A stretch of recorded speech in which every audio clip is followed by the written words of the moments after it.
আসসালামু আলাইকুম সুপ্রিয় দর্শক, গ্রামে কিংবা শহরে, দেশে অথবা প্রবাসে, যে যেখান থেকে অনুষ্ঠান দেখছেন বা দেখবেন, সবাইকে প্রীতি শুভেচ্ছা ও অভিনন্দন জানাচ্ছি। আরএস টিভি ইউটিউব চ্যানেল দেখার জন্য আপনিও সবান্ধবে আমন্ত্রিত। আরএস টিভির সঙ্গেই থাকুন। আপনাদের সঙ্গে আছি উপস্থাপনায় আমি রেজাউল করিম, পরিচালনায় আছেন রাসেল সরকার, ভিডিও সম্পাদনা করেছেন রাজীব সরকার, তত্ত্বাবধান আছেন আব্দুল মমিন এবং সঙ্গে আছেন মাসুদুজ্জামান বাবু।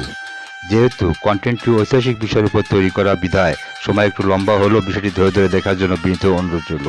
আরএস টিভির সঙ্গে থাকার জন্য ধন্যবাদ সবাইকে। চলুন অনুষ্ঠানের মূল পর্বে। আসসালামু আলাইকুম দর্শক, আজ আমরা উপস্থাপন করব বিশ্বনাথ প্রতাপ সিং, সাবেক ভারতের সপ্তম প্রধানমন্ত্রী জীবনীর দ্বিতীয় ও শেষ পর্ব 2 দেখার জন্য আমন্ত্রিত। আরএস টিভির সঙ্গে থাকুন। ভিপি সিং এর জনতা দল গঠন।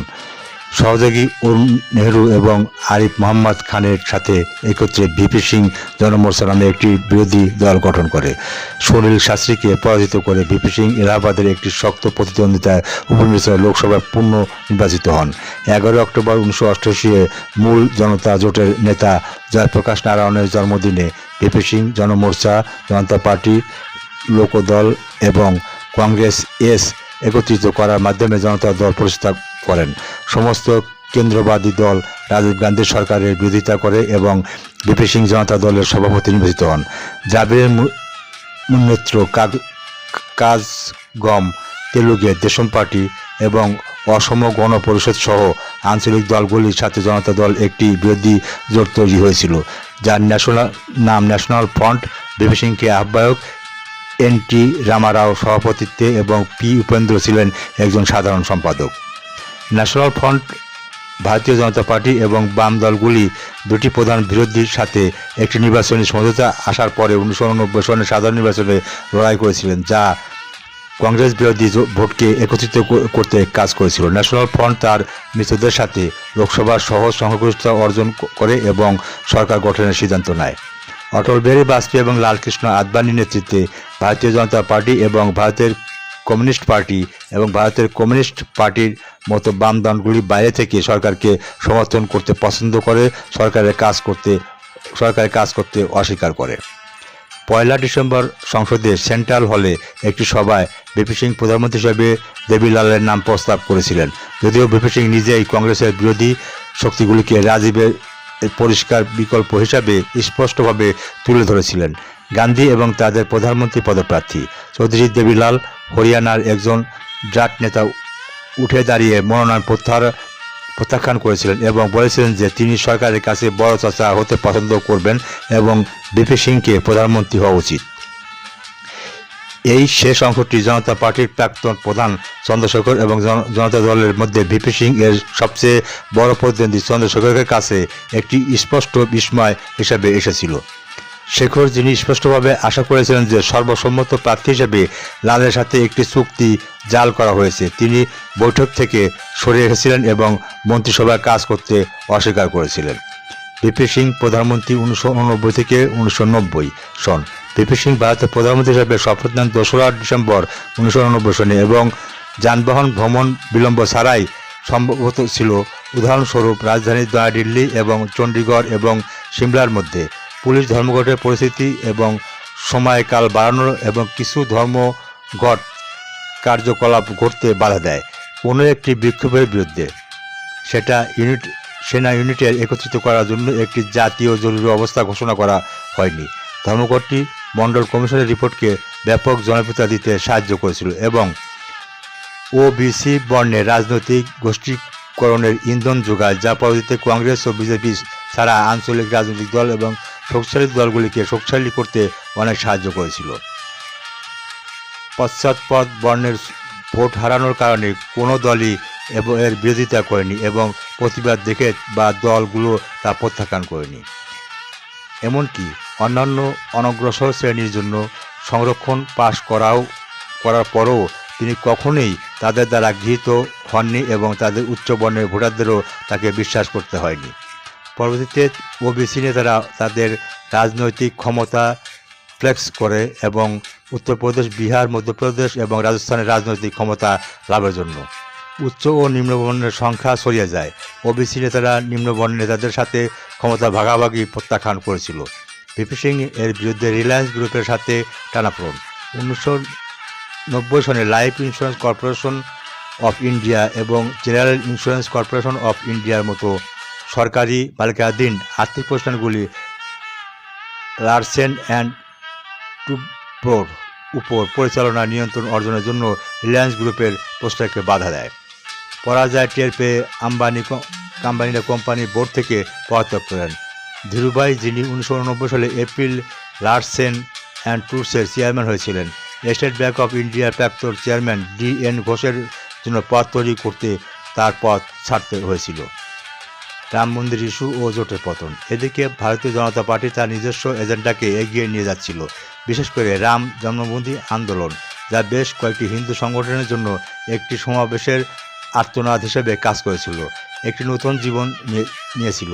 দলের সভাপতি এল.কে. আদবানি প্রমোদ মহাজনের সহকারী হিসাবে রথে উত্তরের রাজ্যগুলি সফর করেছিলেন। একটি বাসকে পৌরাণিক রথের মতো দেখতে রূপান্তরিত করা হয়েছিল। সমর্থনে ঢোল বাজানো অভিপ্রায়ে অযোধ্যার বিতর্কিত স্থানে পৌঁছে সফর শেষ করার আগেই শান্তি বিঘ্নিত করা এবং সাম্প্রদায়িক উত্তেজনা ছড়ানোর অভিযোগে লালু প্রসাদ যাদবের নির্দেশে সমষ্টিপুরে তাকে গ্রেপ্তার করা হয়। লালু এই রথযাত্রার জন্য বিভিন্ন স্থানে সংঘটিত সাম্প্রদায়িক সংঘর্ষ প্রতিরোধ করতে চেয়েছিলেন এবং রাজীব গান্ধী সরকারের শিলান্যাসের কারণে 1990 সনে বিহারও একই রকমের পরিস্থিতির মুখোমুখি হয়েছিল। 1990 সনে 30 অক্টোবর কারসেবকরা ঘটনাস্থলে পৌঁছেছিল এবং মুলায়ম সিং যাদবের নির্দেশে পুলিশ কার সেবকদের উপর প্রকাশ্যে গুলি চালায়।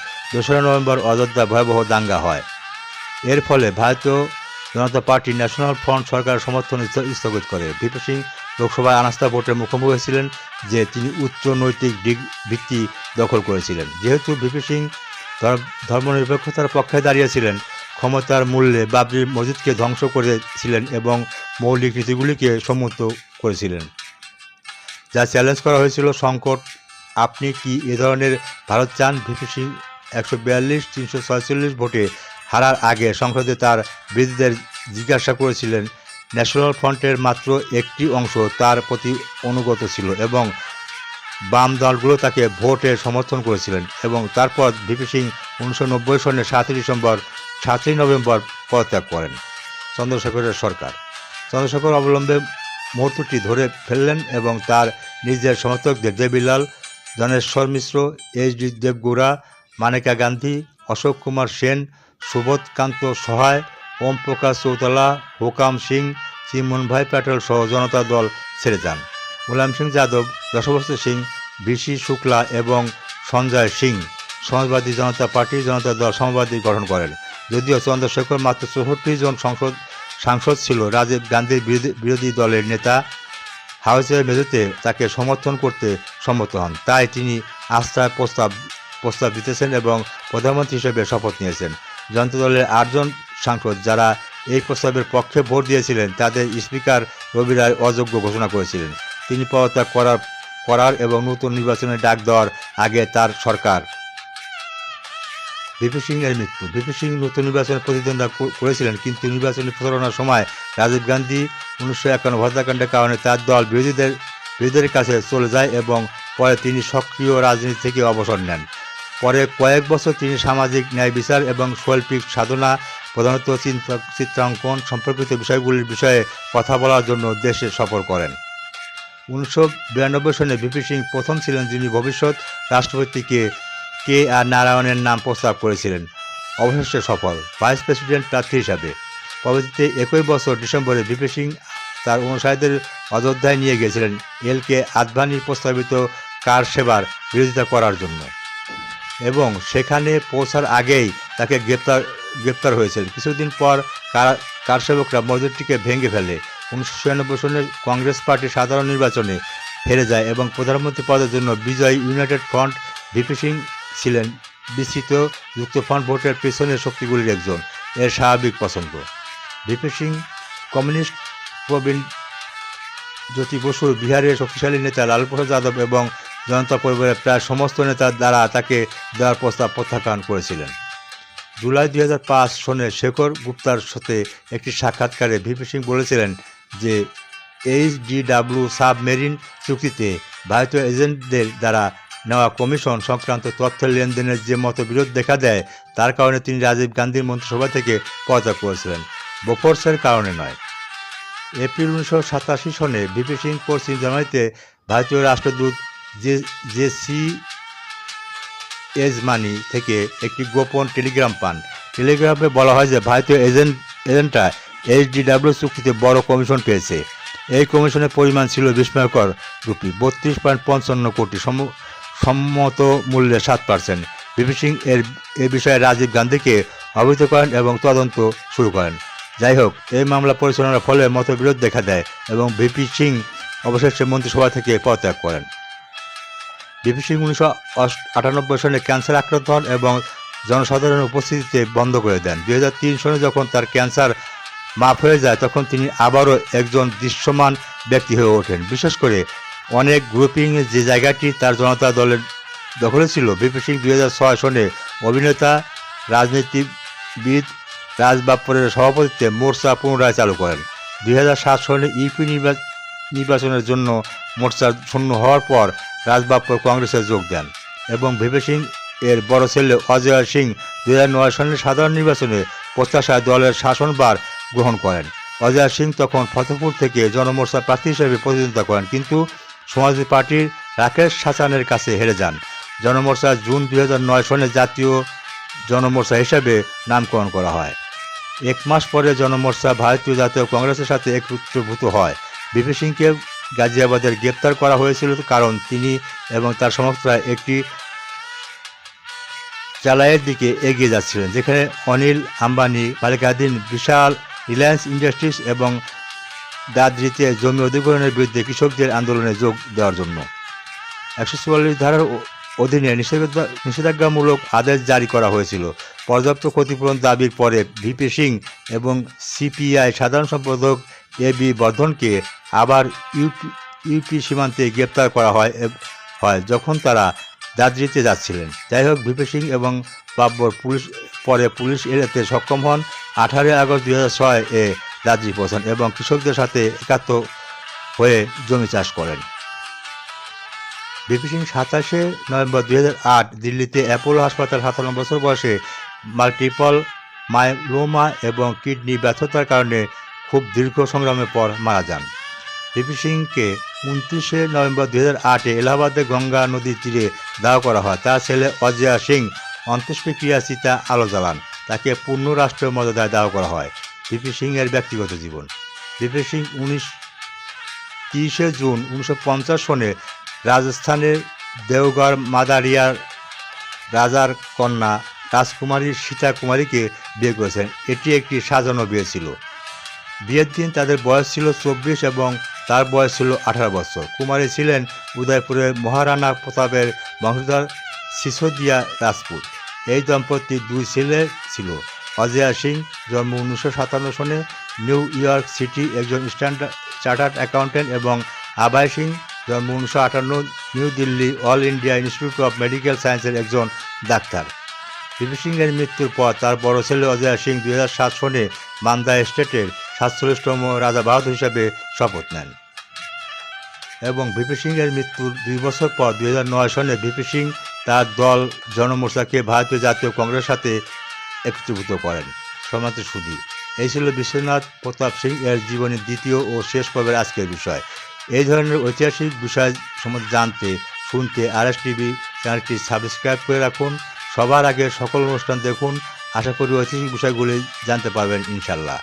আমাদের পরবর্তী ঐতিহাসিক বিষয় হলো ভারতের 8ম প্রধানমন্ত্রী চন্দ্রশেখরের জীবনী দেখার জন্য আমন্ত্রণ রইল। প্রিয় দর্শক, আমার জ্ঞান সীমিত নগণ্য, ক্ষুদ্র জ্ঞানে 1947 সনে ভারতের স্বাধীনতা আন্দোলন লাভের পর 7ম প্রধানমন্ত্রী বিশ্বনাথ প্রতাপ সিং এর জীবনী পাঠ করে এর বিস্তারিত ইতিহাস ও অন্যান্য বিষয়বস্তু বর্ণনা করা খুবই কষ্টকর বটে। আমি দার্শনিক বা ইতিহাসবিদ নই। আমি ভারতের 7ম প্রধানমন্ত্রী বিশ্বনাথ প্রতাপ সিং এর জীবনী পাঠ করে যতটুকু বুঝতে পেরেছি তা থেকে কিছু তথ্য আপনাদের সামনে তুলে ধরার চেষ্টা করেছি।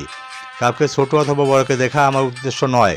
ইতিহাসের পাড়া থেকে তথ্য নিয়ে যদি মানব কল্যাণে কিঞ্চিত উপকার আসে সেই প্রত্যাশায়। আমার লেখাতে যদি আমি তথ্যগত কোনো ভুল করে থাকি তবে নিজ কোনো ক্ষমা করে দেবেন। ভুলগুলো ধরিয়ে দিলে আমি অবশ্যই শুধরে নেওয়ার চেষ্টা করবো ইনশাল্লাহ। ধন্যবাদ ও কৃতজ্ঞতা জানাই উইকিপিডিয়াকে। সবার কাছে দোয়া ও ক্ষমা প্রার্থনা করছি। আজ বিদায় নিচ্ছি। দেখা হবে নতুন কোনো অনুষ্ঠান তথ্য নিয়ে। ভালো থাকুন, সুস্থ ও নিরাপদে থাকুন। RS টিভির সঙ্গেই থাকুন এবং বন্ধুদের সুযোগ করে দিতে অবশ্যই লাইক, কমেন্ট এবং শেয়ার করুন। আল্লাহ হাফেজ।